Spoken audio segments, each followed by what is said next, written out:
La fama es algo que nos da una idea de lo que es una persona, sobre todo la mala fama.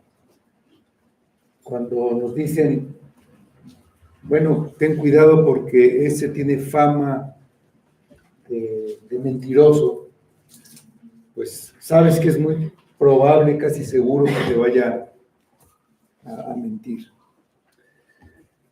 Y la fama que tenían los hijos de Jacob no era la mejor.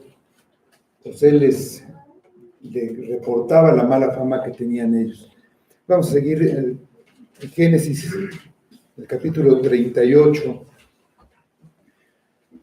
y habla de uno de estos hermanos de Judá. Entonces vamos a leer nada más los primeros versículos, vamos a leer hasta el versículo 11 de este capítulo. Dice: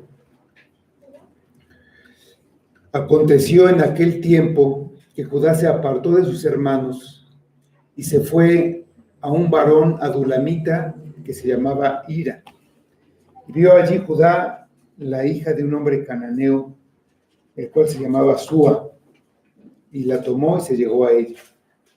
Y ella concibió y dio a luz un hijo, y llamó su nombre Er. Concibió otra vez y dio a luz un hijo, y llamó su nombre Onán. Y volvió a concebir y dio a luz un hijo, y llamó su nombre Sela. Y estaba en Kesib cuando lo dio a luz. Después Judá tomó mujer para su primogénito Er, la cual se llamaba Tamar. Y el primogénito de Judá, fue malo ante los ojos de Jehová, y le quitó Jehová la vida. Entonces Judá dijo a Onán: llégate la mujer de tu hermano y despósate con ella, y levanta descendencia a tu hermano. Y sabiendo Onán que la descendencia no había de ser suya, sucedía que cuando se llegaba a la mujer de su hermano, vertía en tierra para no dar descendencia a su hermano. Y desagradó en ojos de Jehová lo que hacía, y a él también le quitó la vida. Y Judá dijo a Tamar su nuera: quédate viuda en casa de tu padre hasta que crezca Sela mi hijo, porque dijo: no sea que muera él también como sus hermanos. Y se fue Tamar y estuvo en casa de su padre. Hasta aquí la lectura en este momento. Vamos a orar. Señor, venimos a tu presencia para adorarte, glorificarte en este día, y pedimos que nos guíes por medio de tu palabra. Nos has dejado esta palabra para que te conozcamos y para que esta palabra traiga fruto a nuestra vida, para que cambie nuestro corazón, para que produzca un arrepentimiento, para que nos salve, Señor. Ayúdanos, aplica tu palabra por medio de tu Espíritu y obra en todos nosotros, obra en tu iglesia. Cuídala, edifícala en este tiempo de tribulación, en este tiempo pues de aflicción. Ayúdanos, Padre. Obra en cada uno, que vivamos con confianza, confiando en ti, en tu obra, en lo que tú estás haciendo, y que todo sea para tu gloria. Lo pedimos todo en el nombre de Cristo. Amén. Bueno, Jacob sabía que sus hijos tenían una conducta lamentable. Además de lo que había visto por sí mismo, su hijo José, en el que confiaba porque era todo lo contrario a sus hermanos y tenía un comportamiento ejemplar y era muy prudente, le informaba de su mal comportamiento. Naturalmente esto era una causa de malestar de sus hermanos en contra de José, además del amor que su padre le mostraba sobre todos los demás. Entonces los hermanos decidieron deshacerse de él, y Judá propuso que en lugar de matarlo, lo vendieran a una caravana de comerciantes, y así además ganarían dinero. Así lo hicieron, mataron un cabrito y teñieron la túnica de José, una túnica única, especial, que le había dado su padre, y la llevaron a su padre y le dijeron: esto hemos hallado, reconoce ahora si es la túnica de tu hijo o no. Jacob la reconoció y creyó que José había muerto, devorado por una bestia. Termina el capítulo 37, en el versículo 36, y dice: y los madianitas lo vendieron en Egipto a Potifar, oficial de Faraón, capitán de la guardia. De aquí regresa, hace un paréntesis para hablar de Judá. Dice en los versículos 1 a 5 ya de nuestro pasaje: aconteció en aquel tiempo que Judá se apartó de sus hermanos y se fue un varón adulamita que se llamaba Ira, y vio allí Judá la hija de un hombre cananeo, el cual se llamaba Súa, y la tomó y se llegó a ella, y ella concibió y dio a luz un hijo y llamó su nombre Concibió otra vez y dio a luz un hijo y llamó su nombre Onán, y volvió a concebir y dio a luz un hijo y llamó su nombre Sela, y estaba en Kesib cuando lo dio a luz. José es el personaje principal de la última parte del libro de Génesis, pero Moisés, el autor del libro, hace aquí un paréntesis antes de continuar pues el relato de lo que sucedió a José en Egipto. La razón es, como dijo al inicio del capítulo anterior, después de la muerte de Isaac, dijo: esta es la historia de la familia de Jacob. Y José es el que tomaría el papel más importante en esa etapa. Pero Judá desempeñó un papel principal en el plan a largo plazo que Dios tenía para el futuro en la historia de la redención.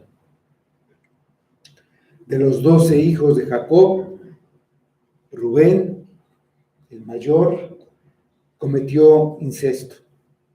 Simón y Leví planearon y ejecutaron una sanguinaria venganza contra toda una ciudad por la deshonra de su hermano.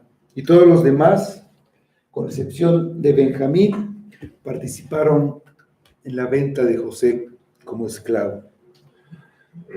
La vida espiritual de todos ellos estaba lejos de ser ejemplar. Y aquí se nos muestra quién era Judá y lo que hacía en su vida.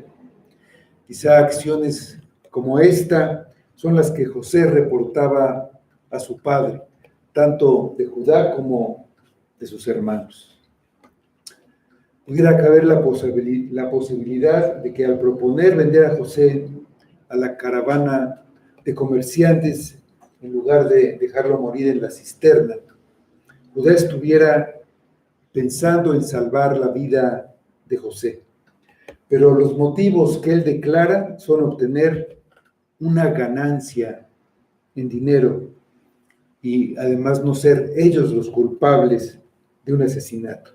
O sea, era codicioso e insensible. Se comprueba que la elección no se basa en los méritos o en la valía de una persona, sino en los propósitos de Dios para su plan redentor eterno.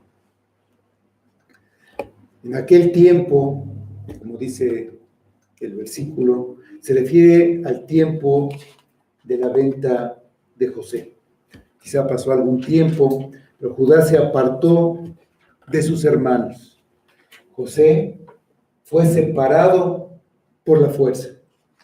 Judá se alejó por voluntad propia. Y no dice el versículo que dejó a su padre, sino que se apartó de sus hermanos. Hubo un desacuerdo entre él y sus hermanos, seguramente por el trato a José y por el engaño que hicieron a su padre.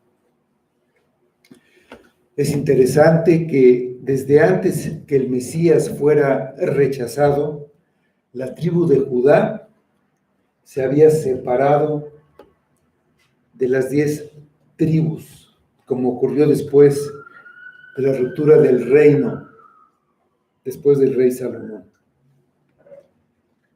Dios había escogido la tribu de Judá a través de quien su hijo, el Mesías, vendría. Las 10 tribus del norte, conocidas como Israel o Efraín, se corrompieron rápidamente y fueron consistentemente perversos. Ninguno de sus reyes vivió en rectitud y Dios los esparció entre todas las naciones. Judá y Benjamín, curiosamente los hijos de Raquel, se unieron, fueron conocidos como Judá. Algunos de sus reyes, de los reyes de Judá, fueron fieles y por breves periodos de tiempo, el pueblo de Dios pareció tomar el camino correcto. Pero fuera de esos breves tiempos, una vida de mucho pecado, de rebelión y orgullo prevalecían. Y eso ocurrió hasta cuando vino Cristo a nacer en Belén. Y aquí vemos que Judá hizo una amistad íntima con un hombre llamado Hira, un varón de un lugar llamado Adulam, una ciudad cananea, que esa ciudad es nombrada más tarde, como había ahí una cueva donde David se escondió del rey Saúl. Entonces no es difícil de ver que los hijos de Israel, todos, y no solamente Judá, eran influenciados y por lo tanto corrompidos por sus vecinos cananeos. Y eso iría en aumento si ellos permanecían viviendo en esta tierra. Es una de las razones por las que Dios los iba a sacar de ahí por un tiempo para guardarlos como nación y para hacerlos regresar con el encargo de expulsar a esas naciones cuando la maldad de ellos llegara al colmo. Estando Judá ahí, de los cananeos, vio la hija, pues obviamente de un hombre cananeo, y la tomó. No se dice ni el nombre de esta mujer, no se da ningún dato de ella. Se le conoce como la hija de Súa. La relación de ellos fue una relación más que nada de deseo. La vio y la tomó. Una relación de lujuria, de atracción física.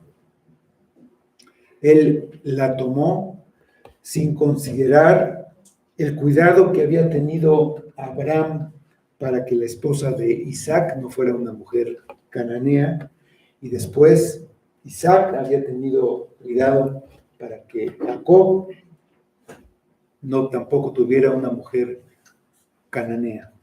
Indudablemente, Judá sabía el disgusto que causó que Esaú, el hermano de Jacob, tomara una esposa entre los cananeos. Y el resultado fue que al paso del tiempo, la familia de Esaú era una familia cananea, que se apartó y se perdió.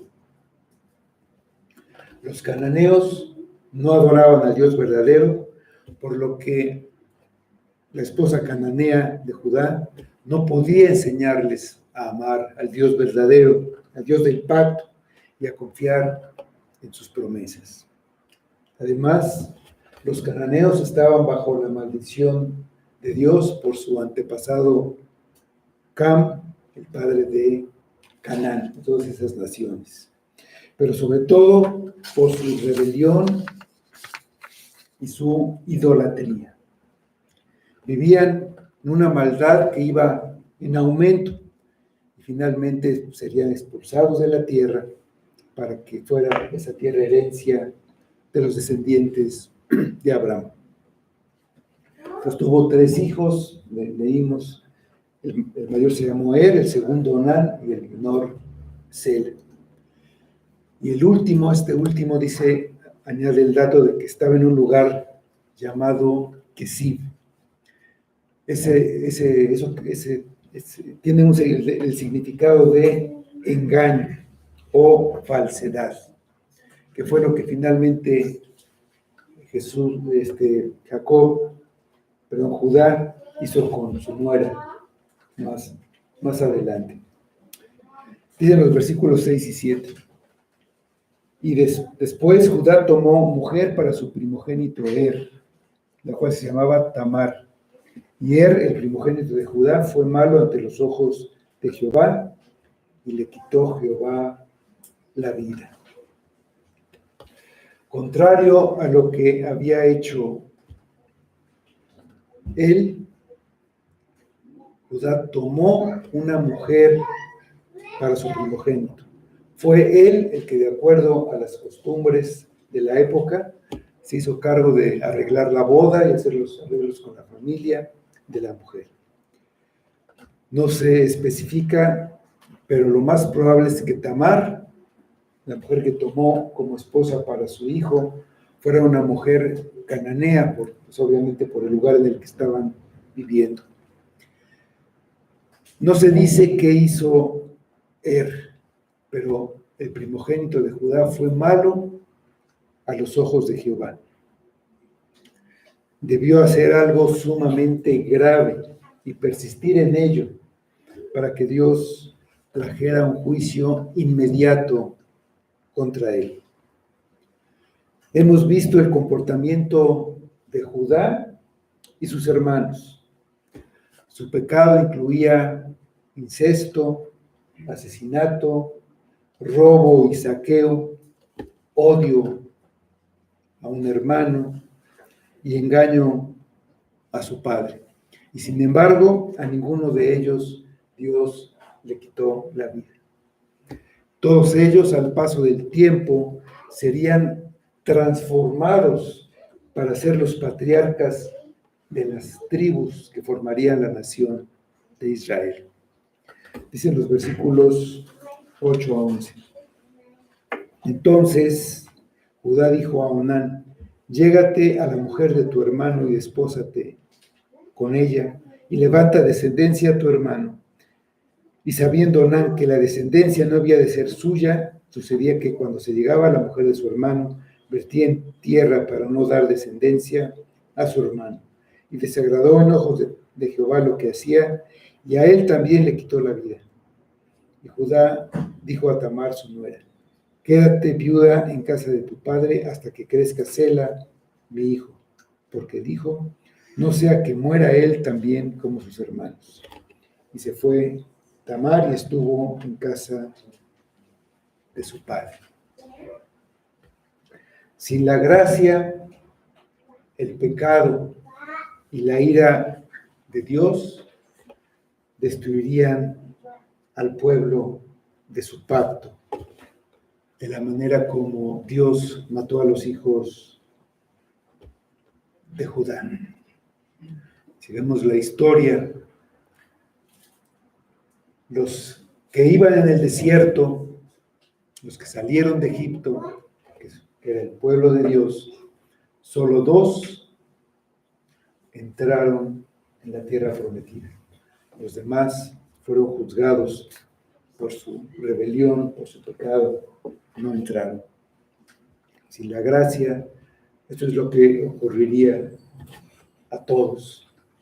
Muchas veces la iglesia es atraída por el mundo. Se necesitan padres piadosos que guían a sus hijos. Se necesita la gracia de Dios para que perdone nuestros pecados y cambie nuestros corazones.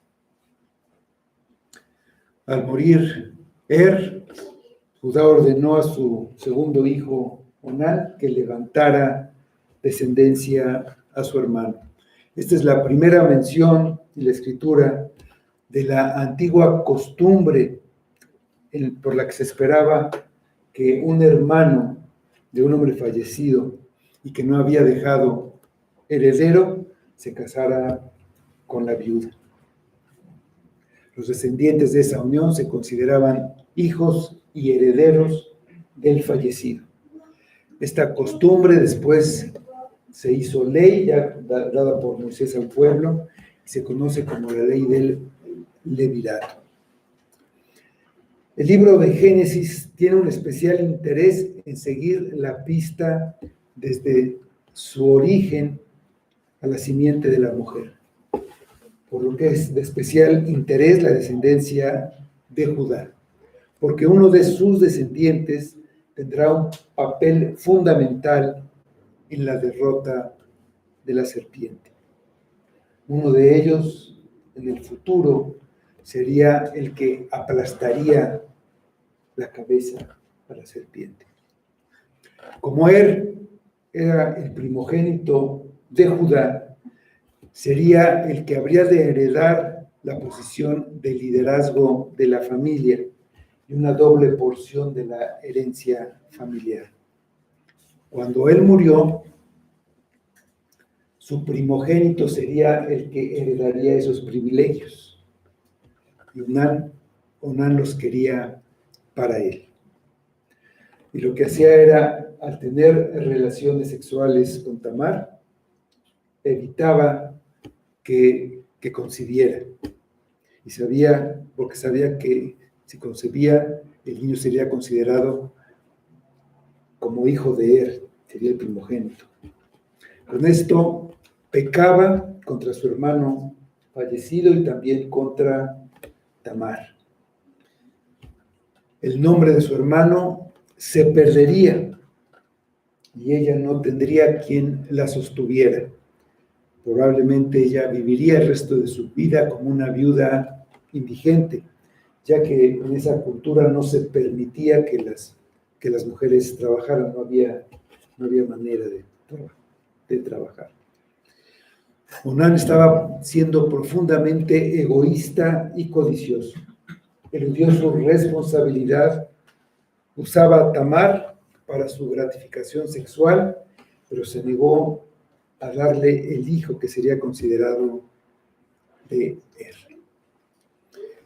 Esto era sumamente grave considerando la promesa del pacto de un descendiente de Judá que sería el Mesías. Su acto fue desagradable a Jehová y a él también le quitó la vida. El siguiente paso era que Sela, el tercer hijo de Judá, tomara el lugar de su hermano para preservar el nombre del primogénito Er. Pero Judá dijo a su nuera que su hijo todavía era muy joven, de que esperara a que creciera, que se fuera a casa de su padre y después él se la daría a él, se la daría como mujer a él. Su plan era dejar pasar el tiempo y nunca casar a Sela con Tamar. Él en realidad temía que también muriera ese hijo. Pensaba que que Tamar era la culpable de la muerte de los otros dos. No quería ver el juicio de Dios en su propia maldad y en la maldad de sus hijos. Nada de eso era culpa de Tamar, era culpa de los hijos de Judá y de Judá en última instancia. De una manera supersticiosa, consideró a Tamar como una esposa de mala suerte que traía desgracia, como si estuviera bajo una maldición, y no quiso, con ese pensamiento en mente, poner en riesgo a su último hijo. Con eso el futuro de Tamar era sombrío, ya que dependía de tener descendencia. Tamar confió en Judá, se fue a casa de su padre y esperó. Pues Judá es engañado. Dicen los versículos 12 a 14. Pasaron muchos días y murió la hija de Súa, mujer de Judá. Después Judá se consoló y subía a los trasquiladores de sus ovejas a Timnat, él y su amigo Hira el Adulamita. Y fue dado aviso a Tamar diciendo: he aquí tu suegro sube a Timnat a trasquilar sus ovejas. Entonces se quitó ella los vestidos de su viudez y se cubrió con un velo y se arrebozó y se puso a la entrada de Enaim junto al camino de Timnat, porque veía que había crecido Sela y ella no le era dada a él por mujer. Pasó mucho tiempo y murió la esposa de Judá. Él no tenía control sobre sus deseos carnales. Por eso se había casado con una mujer cananea. Fue injusto con su nuera y por su negligencia o a propósito, al no darle a su hijo sobreviviente, quedó expuesto a la tentación. Llegó el tiempo de esquilar las ovejas. Este era un evento marcado con una celebración, una fiesta, y eso dio oportunidad a Tamar de hacer un plan. Cuando Sela alcanzó la edad para casarse y no se lo daban, Tamar comprendió que su suegro la había engañado. Sabía que el siguiente pariente de su esposo muerto tenía derecho de tenerla como esposa antes que cualquier otro, y Judá no cumpliría su promesa. Ella no se casaría de nuevo, permanecería viuda, sin hijos y sin sustento. Era una injusticia de su suegro, así que decidió tomar la justicia en su mano. Seduciría a su suegro para tener un hijo de él. Había una vestimenta de tiempo de luto, se quitó estos vestidos, se cubrió el rostro para hacerse pasar por una ramera, como parece que era la costumbre de las rameras en ese tiempo, y se puso en el camino por donde pasaría Judá. Y una vez más, los vestidos forman parte de un engaño. Jacob engañó a su padre Isaac poniéndose la ropa, los vestidos de Esaú. Jacob, a su vez, fue engañado por Judá y sus hermanos con las vestiduras ensangrentadas de José. Y ahora Judá es engañado con unas vestiduras falsas. Dice en los versículos 15 a 19. La vio Judá y la tuvo por ramera, porque ella había cubierto su rostro, y se apartó del camino hacia ella y le dijo: déjame ahora llegarme a ti, pues no sabía que era su nuera. Y ella dijo: ¿qué me darás por llegarte a mí? Él respondió: yo te enviaré del ganado un cabrito de las cabras. Y ella dijo: dame una prenda hasta que lo envíes. Entonces Judá dijo: ¿qué prenda te daré? Ella respondió: tu sello, tu cordón y tu báculo que tienes en tu mano. Y él se los dio y se llevó a ella, y ella concibió de él. Luego se levantó y se fue, y se quitó el velo de sobre sí, y se vistió las ropas de su viudez. Judá cayó en la trampa, que la vio. Y frecuentemente el pecado empieza con los ojos. La vio, la codició y pues finalmente la tomó. Debió pensar que Tamar era una prostituta del templo. Por el término que se usa, se refiere a una de las prostitutas sagradas del templo pagano. Ellos tenían ritos de fertilidad y los actos inmorales se consideraban como sagrados. Esto da una idea sobre qué tipo de persona era Judá. Ya había tomado a una mujer cananea que murió. Nuevamente la lujuria lo venció. Vio a esta mujer y le hizo proposiciones deshonestas. Ella aceptó y le pidió como pago un cabrito.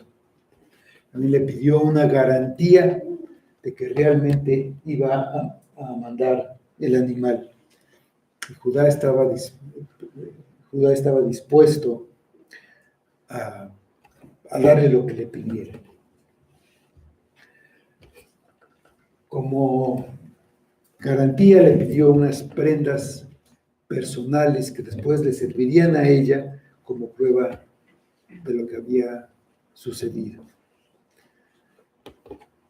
Le dio su sello, que era un pequeño cilindro mandado a hacer especialmente para la persona, que se colgaba en el cuello y se usaba como la firma de las personas. Se llaman las tablillas de barro, cera, y era como la firma. Identificaba al dueño, no había otro sello igual.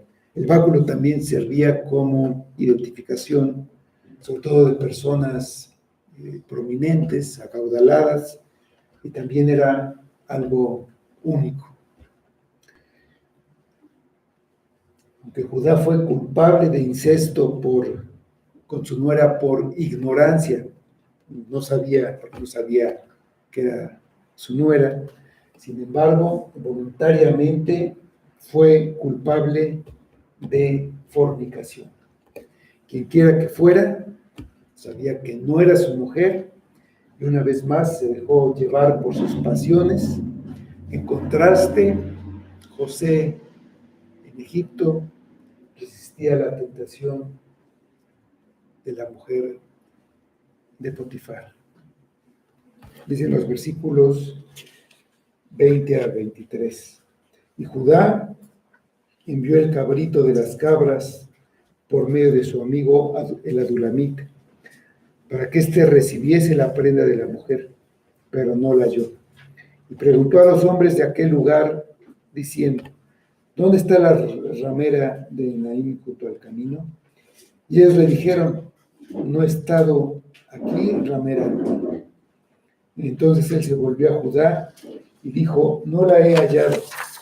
Y también los hombres del lugar dijeron: aquí no ha estado ramera.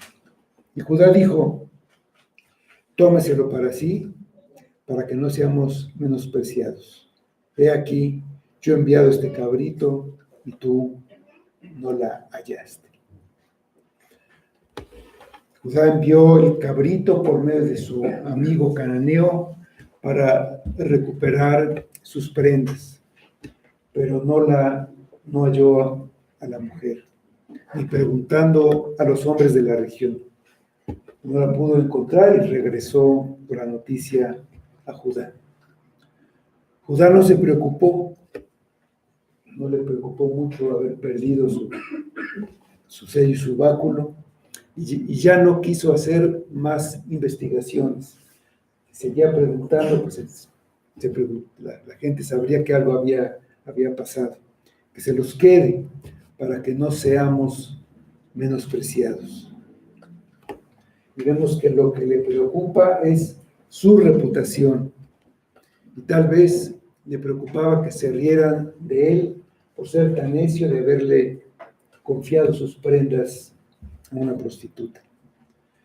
Pero no le preocupaba en lo más mínimo haber cometido un acto inmoral. Hay muchos que se preocupan porque los hombres sepan lo que hacen, pero les tiene sin cuidado, que Dios lo sepa. Dicen los hijos de Judá, dicen los versículos 24 a 26. Sucedió que al cabo de unos 3 meses fue dado aviso a Judá diciendo: Tamar, tu nuera, ha fornicado y ciertamente está encinta a causa de las fornicaciones. Y Judá dijo: sacadla y sea quemada. Pero ella, cuando la sacaban, envió a decir a su suegro: del varón cuyas son estas cosas estoy encinta. También dijo: mira ahora de quién son estas cosas, el sello, el cordón y el báculo.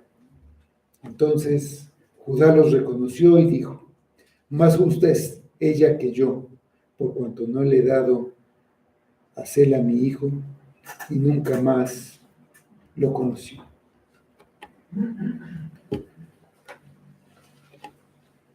Tiempo después, Judá supo que Tamar estaba embarazada.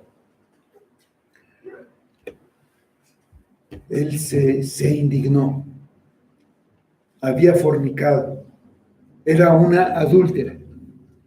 Legalmente ella era la mujer de Sela, su hijo. Estaba bajo la autoridad de Judá. Estar embarazada de otro hombre era una ofensa para la familia de Judá, para eso, el honor de la familia. Y Judá mostró un celo profundo por el honor y la pureza de su familia. Frecuentemente somos muy severos contra los pecados de otros, pero esos mismos pecados nos los permitimos a nosotros. Dice la carta a los romanos: el que juzga a otros se condena a sí mismo, porque él hace lo mismo. Judá ordenó que la sacara, lo que significa que el castigo sería en público y que la quemaran, la quemarían. En la ley de Moisés, dada tiempo después, solo las hijas de los sacerdotes eran quemadas. Las demás eran lapidadas, pero la pena por adulterio era la muerte, tanto para hombres como para mujeres. Era en realidad algo grave. Dice Deuteronomio 22:22. Si fuere sorprendido alguno acostado con una mujer casada con marido, ambos morirán. El hombre que se acostó con la mujer y la mujer también. Así quitarás el mal de Israel. La inmoralidad es un grave pecado. Muestra una baja condición del que lo hace, incapaz de contenerse, incapaz de cumplir sus promesas, porque del matrimonio se hacen votos delante de Dios, de ser fiel. Si no se respeta, pues se están burlando en última instancia de Dios, tanto como de la otra persona. Cuando la sacaban a esta mujer, a la vista de todo el pueblo, ella, quizá con el objetivo de avergonzar a Judá, le mandó a decir: mira de quién son estas cosas. Si recordamos, Judá y sus hermanos, al engañar a su padre, le habían dicho: reconoce si es la túnica de tu hijo o no. Ahora él es engañado y tiene que reconocer sus pertenencias.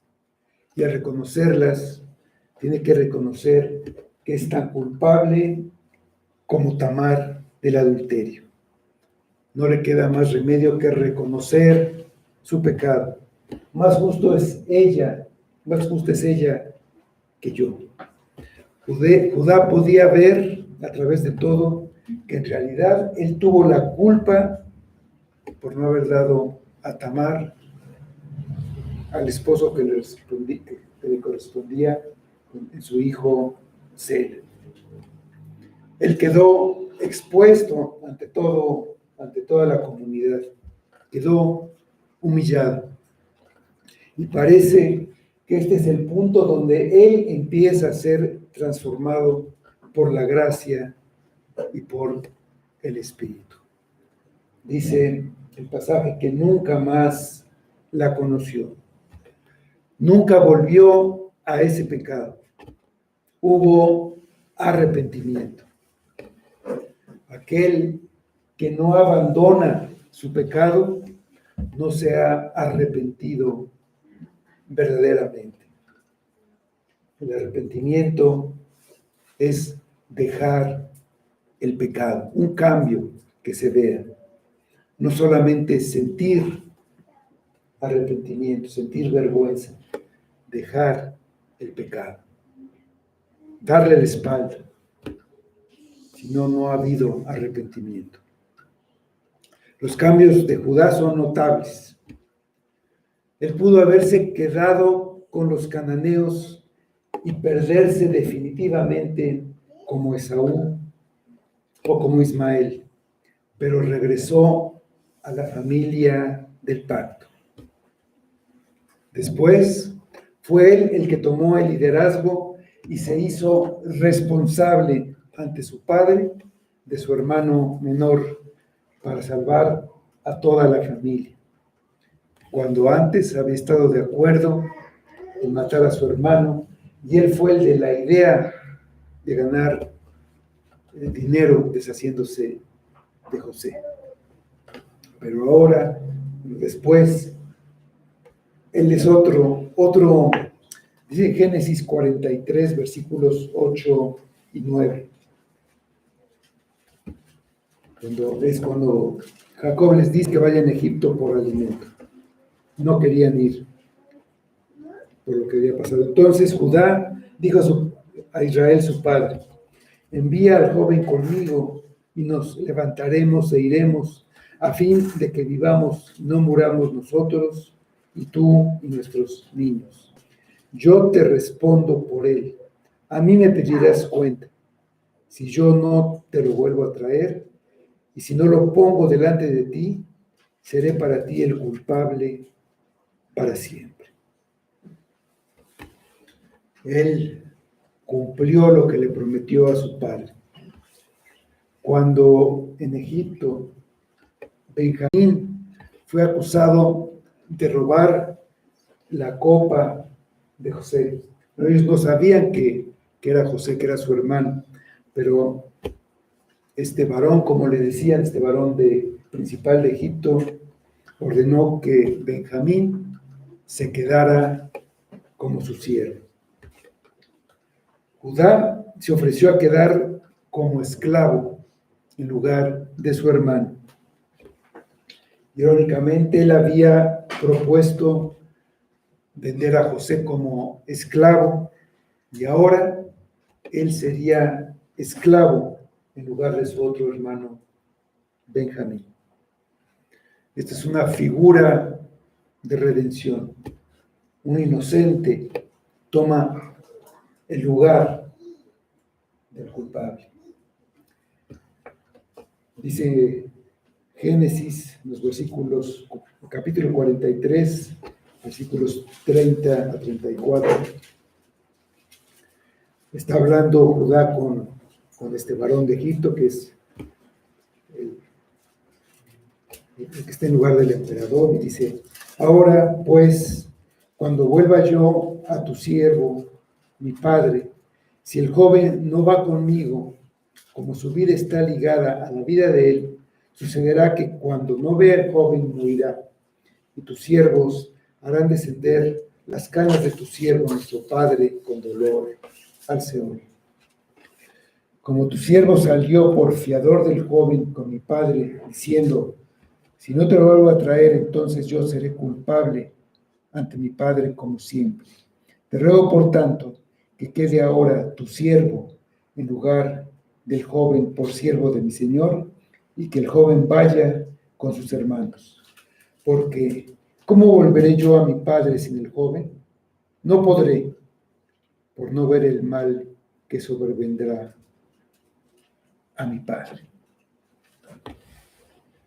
Si comparamos este Judá con aquel Judá, podemos decir que es un Judá diferente, un Judá transformado. Dios usa a personas como Judá y como sus hermanos. El cumplimiento de sus propósitos no depende de sus cualidades. Dios va a cumplir sus propósitos a pesar de la maldad, del pecado, y aún lo va a usar para cumplir sus promesas. Dicen los versículos 27 a 30. Y aconteció que al tiempo de dar a luz, he aquí, había gemelos en su seno.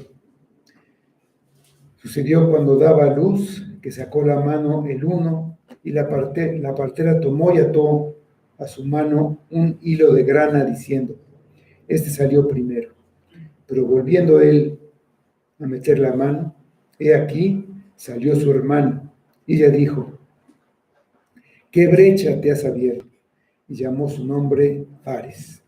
Y después salió su hermano, el que tenía en su mano el hilo de grana, y llamó su nombre San. Había gemelos en el vientre de Tamar. La concepción no depende tampoco de los hombres, depende de Dios. Y otra vez, dos hermanos luchando por la primogenitura, como Jacob y Esaú, luchando en el mismo vientre, gemelos. Cuando uno de los gemelos sacó la mano, la partera inmediatamente ató un hilo rojo a la muñeca para identificarlo. Y esto era necesario porque el primogénito tenía muchos privilegios, como hemos estado mencionando. Pero el gemelo, que parecía que iba a ser el menor, se adelantó, naciendo primero. Entonces se convirtió en el primogénito. La costumbre era privilegiar al mayor, pero al igual que entre los gemelos Jacob y Esaú, el que fue elegido fue el menor. Aquí la elección tampoco sería con criterios humanos. No se esperaba que Judá, el cuarto hijo de Jacob, tomara el liderazgo. Tampoco se esperaba que el gemelo con el cordón rojo atado fuera el segundo en nacer. Ese patrón se refleja en Cristo. Él viene y nace conforme a la promesa, pero de una manera inesperada, milagrosa, imposible que se diera sin intervención humana. Va en contra de todo lo que la gente espera, y eso lo hace más difícil de reconocer a los ojos mundanos. Se necesitan ojos espirituales, que el Espíritu abra los ojos ciegos para ver a Cristo como se le debe ver. El Hijo que cumple todas las promesas. Judá fue el hijo de Jacob por el que vino Cristo, el Mesías, a través de Fares. Él fue antecesor de David. Vamos al Evangelio de Mateo, en el capítulo 1, versículos 3 a 6. Está toda la genealogía de Cristo, pero nada más vamos a ver esta parte, los versículos 3 a 6, que dice: Judá engendró de Tamar a Fares y a Zara. Fares a Esrom, Esrom a Aram, Aram engendró a Animadab, Animadab a Nazón, Nazón a Salmón. Salmón engendró de Rahab a Boz, y Boz engendró de Ruth a Obed, y Obed a Isaí. Isaí engendró al rey David, y el rey David engendró a Salomón, de la que fue mujer de Urías. Lo sabemos todo, está toda la demás genealogía hasta llegar a Cristo. Pero en esta genealogía vemos a Tamar, la de esta historia. Vemos también a Rahab, una prostituta de Jericó. Vemos a Ruth, una moabita, y a la mujer de Urías que adulteró con David.